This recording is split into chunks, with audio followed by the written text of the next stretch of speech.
Thank you for joining me today. Patty, I don't even know where to start. Your book was fantastic. Thank you. You're way too kind. It was just so much fun doing.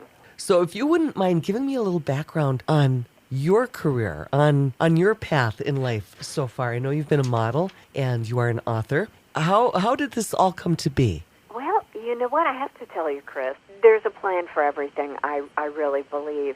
And I have an apartment at the Plaza Hotel in New York City.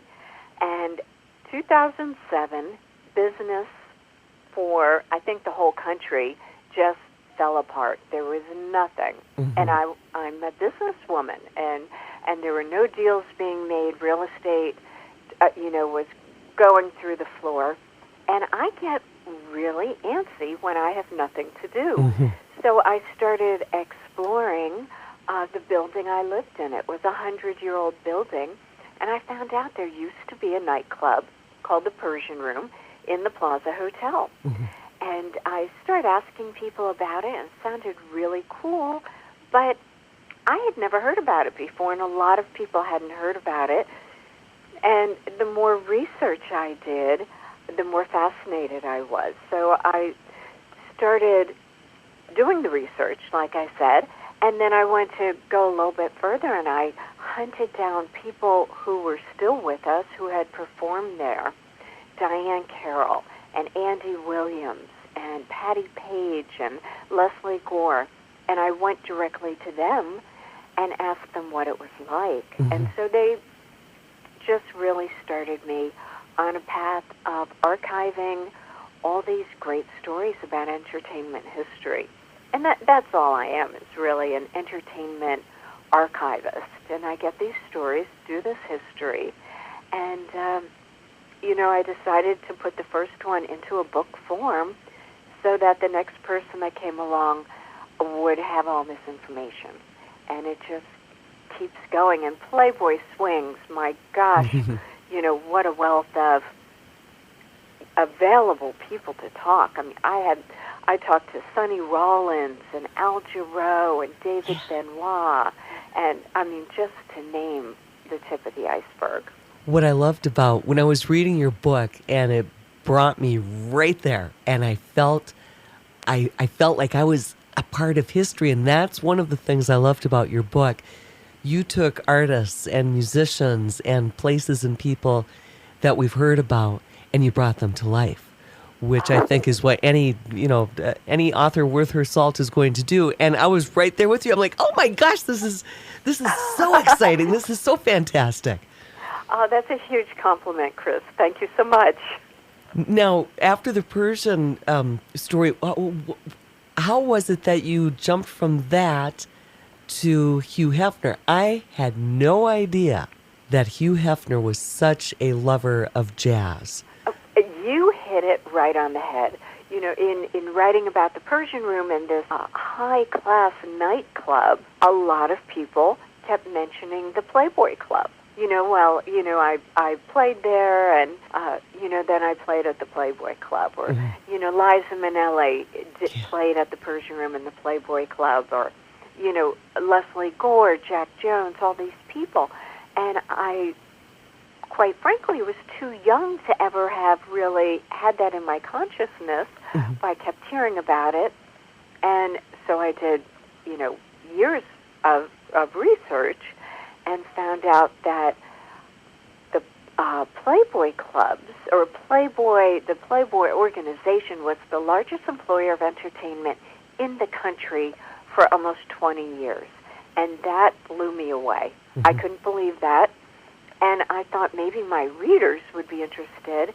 And, I'm finding out that they have the same reaction I did. They said, I had no idea there was more to Playboy than bunnies and centerfolds. That's right.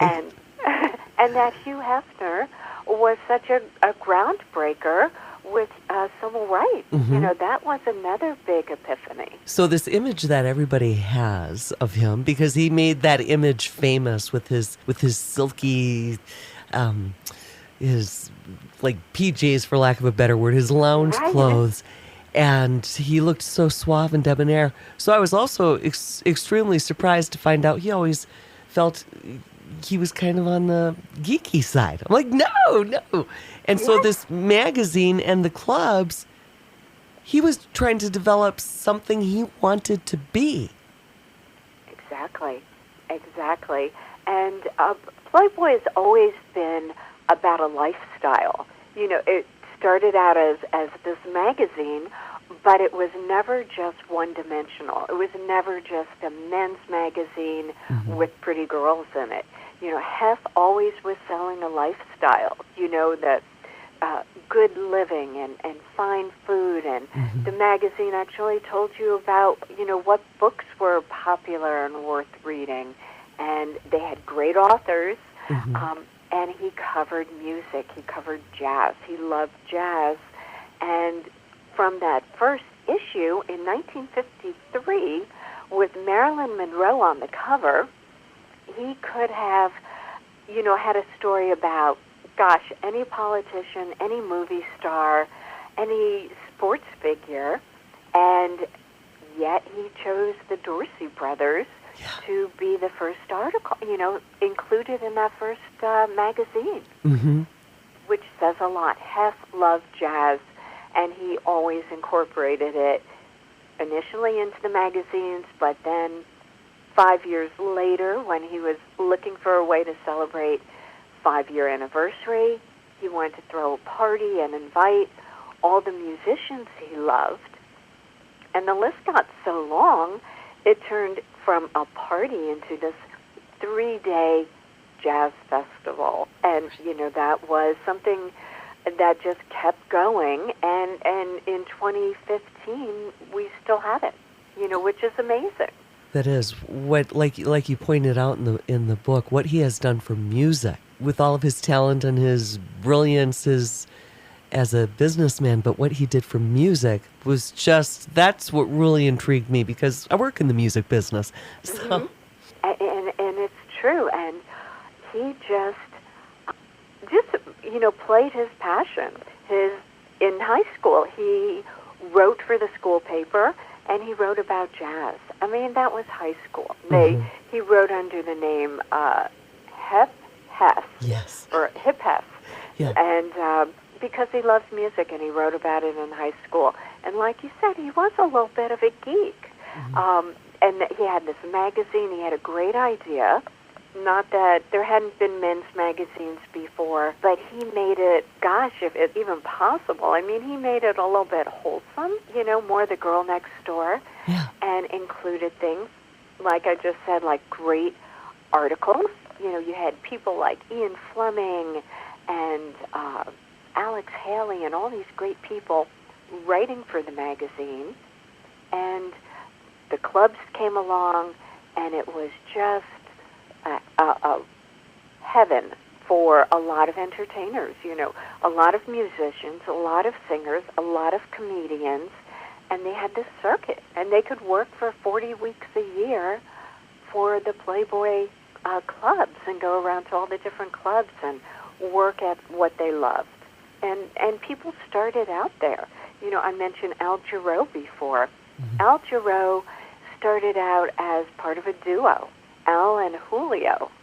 And they didn't start, their first gig wasn't the Playboy clubs, but they worked the Playboy clubs like many other musicians, Ramsey Lewis, and as I mentioned, Sonny Rollins, and David Benoit, and Marlena Shaw, and just all these people. Somebody asked me, they said, Patty, can you make a list of all the people that performed there? Yeah. And I had to laugh, Kris, and I told them, I said, it'd be easier for me to make a list of people that didn't perform there. Yeah. And he developed quite a loyal following. Tony Bennett, who I liked that line. You said he got the Playboy philosophy right away. Fun, pretty people, conversation, good music, humor. And that's what Hugh Hefner started with all of this. Right. He found a way to make having fun profitable. He had the clubs, he had the festivals, he had TV show. Yes. Just everything. It was a lot of fun. I liked the fact too that he was a smart enough man. He delegated. He knew that there were people who could do what he couldn't, and he built this empire by delegating and looking at people like, who would do best in that role, and who would do, and he just did it. Yeah. And so he exactly. built up quite a powerful team underneath him. Hmm. You're right. He always got the best people. When he started having the famous Playboy interviews in the magazine, well, again, he could have had that first interview. He could have had it about anybody, any movie star, any politician. Yeah. And he chose Miles Davis, our great Yes. musician. But he asked Alex Haley to conduct the interview. So I thought that was brilliant. Mm-hmm. Just really forward-thinking. And, all along, too, I had mentioned earlier, he was an almost an unknowing activist.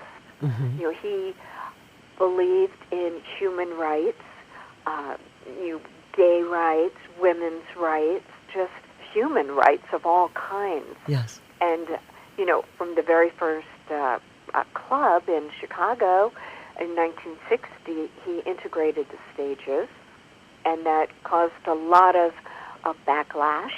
People, quite frankly, weren't all that happy with that. Mm-hmm.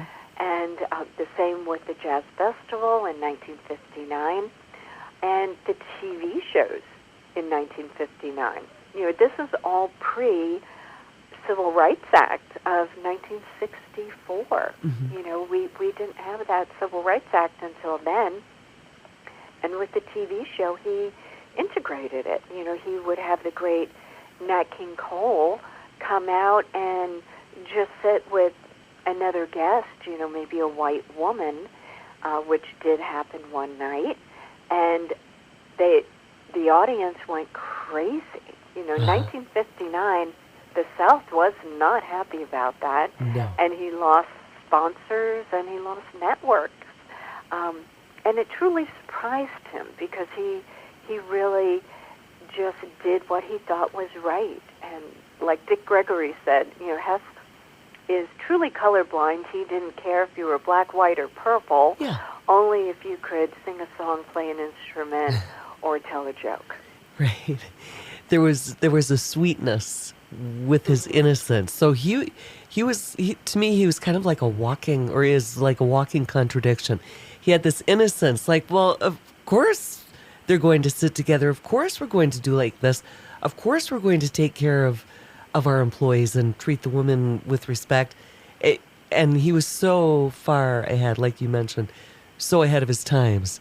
Yeah, absolutely. And he quietly did it. It wasn't calculated. He didn't say, well, if we send a Playboy attorney down to fight a civil rights case for this person or that person, we can make our money back 5 times in publicity. Mm-hmm. He didn't do that. He quietly did these things, and I just found out about it by unearthing records, that, he would fight gay issues. He'd find out something was going on, down south, and he'd send the Playboy attorneys to help out. Or Lenny Bruce, a First Amendment issue. He'd send attorneys down to fight for, that freedom of speech. Mm-hmm. Or, he helped a lot with the civil rights movement, very quietly behind the scenes. And, I have great admiration for the man. I do too. And great admiration for what he did in the music industry. It was so many people credit Hess for having the clubs, giving them a place to work, covering it in the magazines, showcasing it on TV, and a lot of big names came out of the Playboy clubs, and a lot of other musicians who never became big names were given the opportunity to work. And once again, like I mentioned, some of these guys, you wouldn't know their names, but they worked 40 weeks a year going to the different Playboy clubs, doing what they loved, playing an instrument or singing or performing in some capacity. Mm-hmm. And, others like Johnny Mathis or Tony Bennett or Sammy Davis, of course, were big names, but not all of them. And a lot, even comedians. Joan Rivers, played at the Playboy clubs in many different stages. She played when she was part of a trio at the Playboy clubs. Mm-hmm. She was in a group called Jim, Jake, and Joan. Yeah. And then she came back as a stand-up comedian, and then she came back as a headliner. So she really credited Playboy with offering her and many other people that chance to work, get paid, and perfect their craft in front of an audience. I'm glad you mentioned her because I had jotted her name down in my notes. Also, really giving is a female comedian. Oh my gosh, he was breaking rules everywhere. I know. And Absolutely. what he did for her, and she mentioned, or you mentioned in the book, that she loved the Lake Geneva Club the best, and I really enjoyed that. And being a woman myself in a world trying to be, and I've always admired women who do things and comedians, and I thought, wow, I wonder where she would have been. I'm sure she would have done well, but who knows where she would have been without her start in these early clubs. Right, exactly. It really filled a need. And for, at least 20 years, they were the largest employer of entertainment. They had 39 Playboy clubs around the world, most of them in the United States. And each club had 4 showrooms. They had trios that played around. They had comics. They had singers.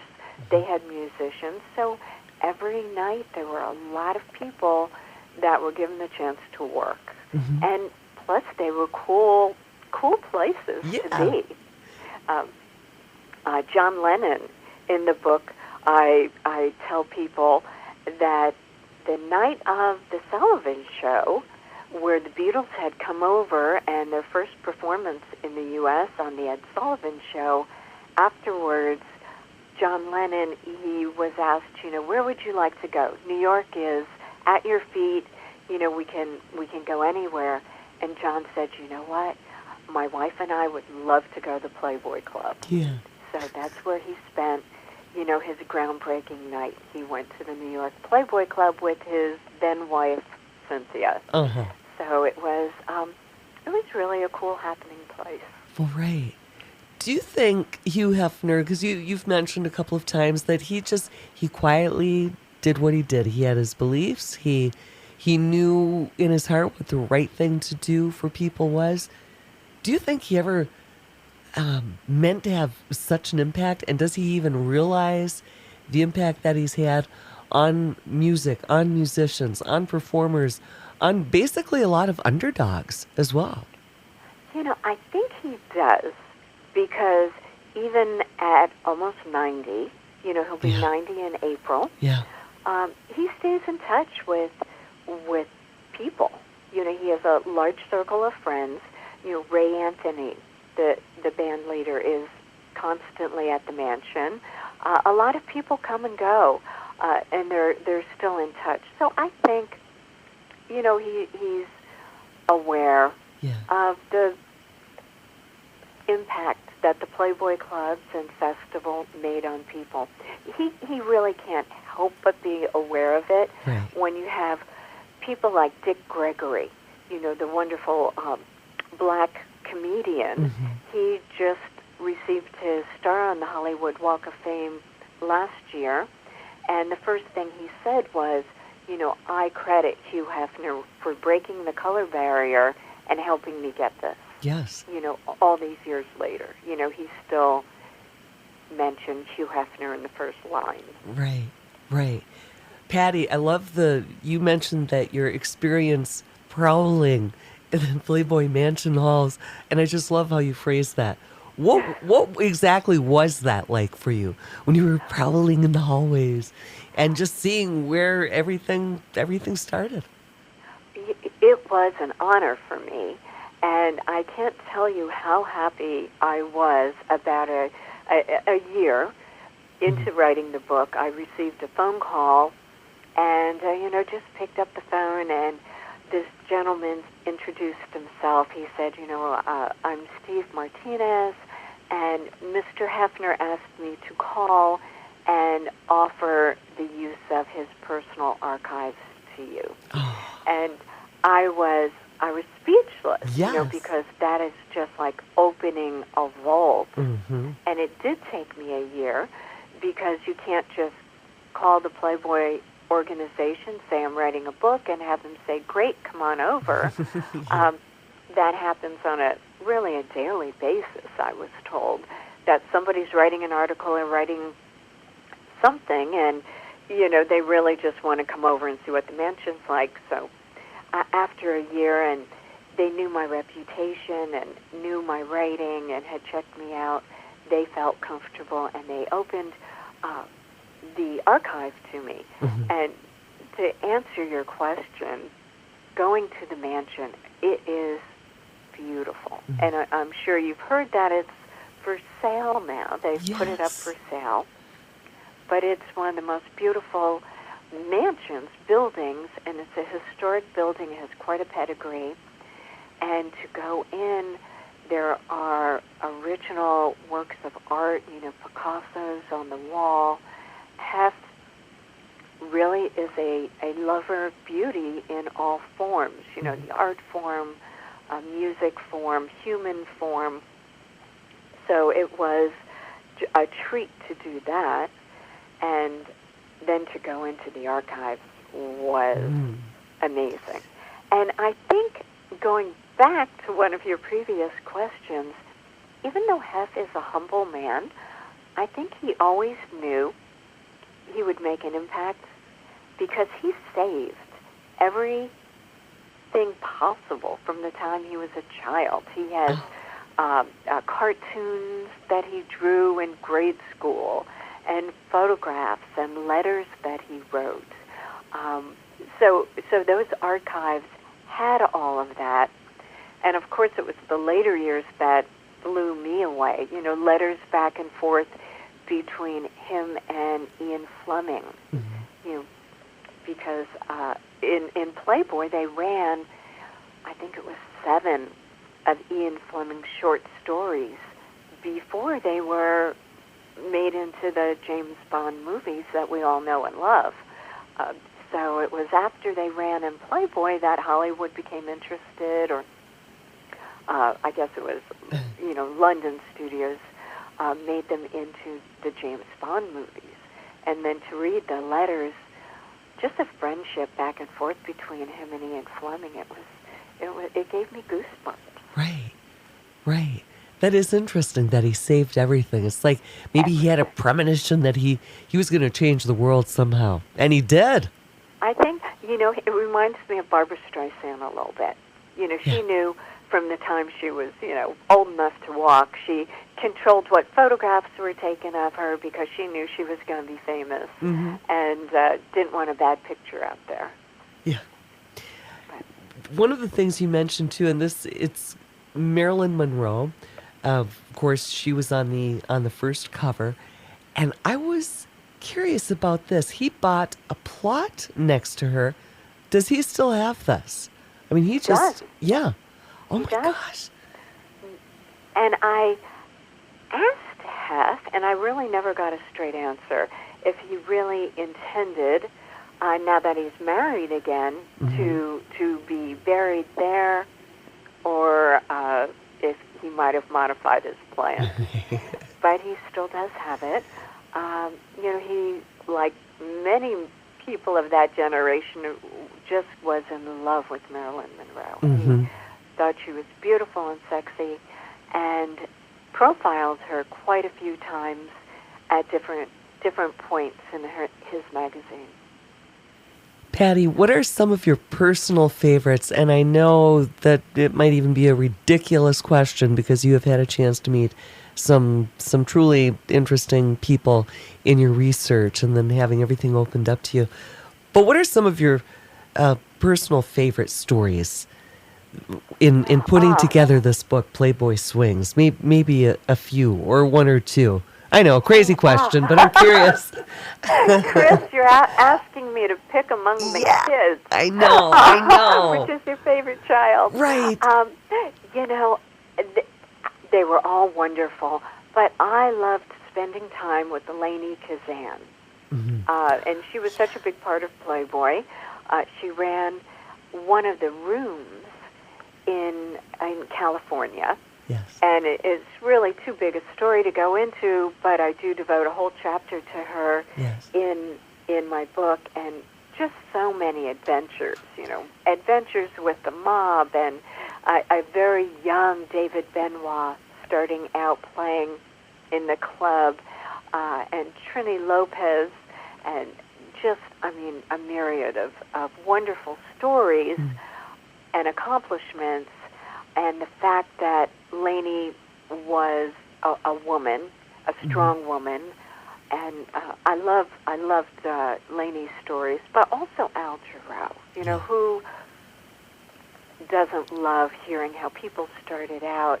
And this is way before, he was the multiple Grammy winner that we all know and love, and he was discovered, quote unquote discovered at the Playboy Club, but that's when Johnny Carson caught his act, he and Julio Martinez, and asked them to be on the Johnny Carson show, which was a great coup, and they had set a date, and Julio said, I haven't seen my wife in a couple weeks, we're not scheduled to be on Johnny Carson for a few weeks, so I'm going to run back to California, spend the weekend with my wife, and then I'll fly back to New York.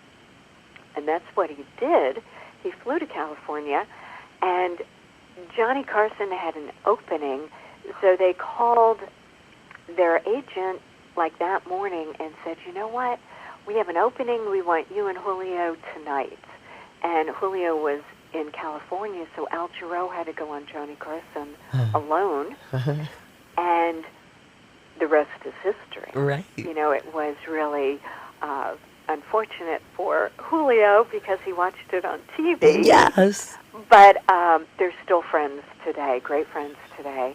And it was just really cool hearing how these people got their start. And I love that. I do too. I'm always enjoying stories about how did people start, what happened to them along the way. They're fascinating stories. And there are hundreds of those. I literally spoke to hundreds of musicians and comedians and executives, and they all have these wonderful stories about, most of them about household names, but many fun, interesting stories about people, maybe you haven't heard about before. So you have to read the book. Patty, did you have any preconceived notions about where your research was going to take you? Did you have any idea at all, or were you just open to whatever? Kris, I was open, very open-minded, and I was very surprised by the depth of what I found out about the clubs, how involved they were, not only the clubs, but again, the TV shows and the record label and the jazz festival, and how much it really impacted people's lives and got them started on career paths and hooked them up with different musical partners. It was fascinating to me, just the layers, unpeeling those layers. I'd talk to one person and they would tell me something and mention someone else's name, and I'd go and do research and talk to that person, and that onion just really, unpeeled, and it was an amazing journey for me. Yeah. It was an amazing journey. And I always asked my subjects that question, And I asked Joan Rivers, I said, did you have any preconceived ideas about the Playboy Club before you played there that were either confirmed or changed once you played there? And she said, definitely. When they had that first gig, she really thought she knew what the Playboy Clubs were all about, and she said it was totally the opposite. She went in, and the Playboy bunnies were the sweetest, most wholesome women that she had met, that those are who she hung out with. And as she kept going back, different periods of her life, once she went back with her daughter Melissa as a toddler, I think 2 or 3, and she said the girls had made a little bunny outfit for her because they heard she was coming, that they were just the nicest girls. And, that was, her idea had totally changed about what they were all about. I won't tell you, I don't think your station would let you say exactly the Joan Rivers quote, but she said the bunnies weren't blank, they were beautiful, wholesome girls. Right. And, they're still, well, when I spoke to Joan, unfortunately, before she passed away, way, way, way too young, she said she was still in touch with many of them. Aw. Yeah, and that was also interesting to read too, that the women were educated. They were well versed, they were trained, and I'm recalling now the bunny manual. Hugh Hefner didn't really like that. Am I correct? Am I recalling correctly? No, actually, Hef did like the bunny Oh, he manual. did. Okay. Hef is nothing if not meticulous. Okay. There is a way to do everything. And that was all chronicled in the bunny manual. Okay. And nothing was left to chance, all the way down to their cufflinks, which were, cufflinks with the bunny head on them, and the head had to be turned a certain way. It was very meticulous. Right. But you're right, the girls were, Playboy offered tuition assistance for college, so many of them went to college, with Playboy tuition assistance. They had softball teams, and they were very involved in every city that they were located in. They were very involved in community events.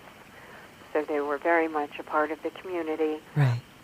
When they were needed, they were out there helping with food drives and, an airlift. At one point, they helped with babies.